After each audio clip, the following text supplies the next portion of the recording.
નમસ્કાર મિત્રો, સ્વાગત છે તમારું ખેડૂત સમાચાર ચેનલમાં।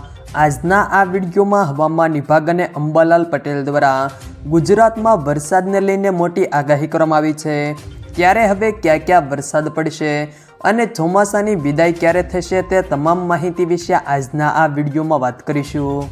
વિડીયોમાં આગળ વધતા પહેલાં જો તમે અમારી ચેનલમાં નવા છો તો ચેનલને સબસ્ક્રાઈબ જરૂર કરજો, જેથી અમારા આવનારા તમામ વિડીયોની માહિતી તમારા સુધી મળતી રહે।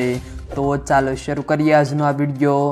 રાજ્યમાં વરસાદ અંગે હવામાન શાસ્ત્રી અંબાલાલ પટેલે મોટી આગાહી કરી છે। નવરાત્રી દરમિયાન રાજ્યમાં વરસાદ પડે તેવી શક્યતાઓ છે। 8 થી 10 ઓક્ટોબર દક્ષિણ ગુજરાત, સૌરાષ્ટ્ર, મધ્ય ગુજરાતમાં વરસાદની શક્યતાઓ છે। 10 થી 14 ઓક્ટોબર અરબી સમુદ્રમાં વરસાદી સિસ્ટમ બનવાની શક્યતાઓ છે, જે 28 ઓક્ટોબર સુધીમાં સાયક્લોન ચક્રવાતમાં રૂપાંતર થઈ શકે છે। ચક્રવાતની અસરથી સૌરાષ્ટ્ર સહિતના ભાગોમાં ભારે વરસાદ વરસી શકે છે।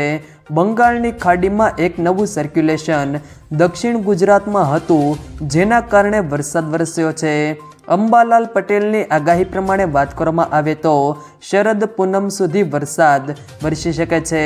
ઓક્ટોબરમાં બંગાળની ખાડીમાં વાવાઝોડું બનવાની શક્યતાઓ છે, જેના કારણે ભારે પવન સાથે વરસાદ વરસી શકે છે। અરબી સમુદ્રમાં પણ વાવાઝોડું બનવાની શક્યતાઓ છે। 10 ઓક્ટોબરથી બેસતા ચિત્રા નક્ષત્રમાં વરસાદની આગાહી કરવામાં આવી છે। બીજી તરફ રાજ્યમાં દિવાળી સુધી વાદળછાયું વાતાવરણ રહી શકે છે।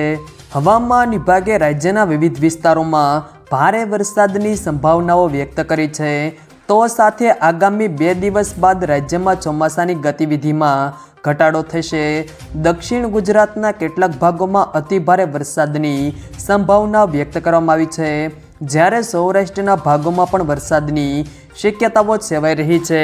પરંતુ રાહતની વાત એ છે કે આગામી 24 કલાક બાદ રાજ્યમાં વરસાદનું જોર ઘટે તેવી શક્યતાઓ છે।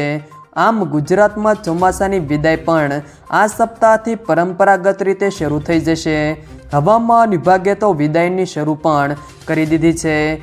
જો મિત્રો વિડીયો પસંદ આવ્યો હોય તો વિડીયોને લાઈક કરો, તમારા મિત્રો સાથે શેર કરો, અને જો તમે અમારી ચેનલમાં નવા છો તો ચેનલને સબસ્ક્રાઈબ જરૂર કરજો, જેથી અમારા આવનારા તમામ વિડીયોની માહિતી તમારા સુધી મળતી રહે।